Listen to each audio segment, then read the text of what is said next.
Before World War II, Jesse Owens warned Adolf Hitler of the folly of racism by becoming the most successful athlete of the 1936 Berlin Games.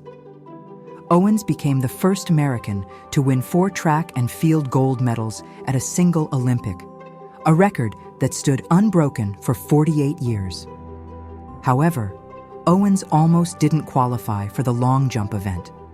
Faulting twice and with one last chance to qualify, Luz Long, a fellow contending athlete, a German, approached Owens, giving him useful directions to help make the last jump. Owens was successful and went on to beat Luz Long the next day and set a new world record. The first person to congratulate Owens was Luz Long, vigorously shaking hands as Hitler looked on.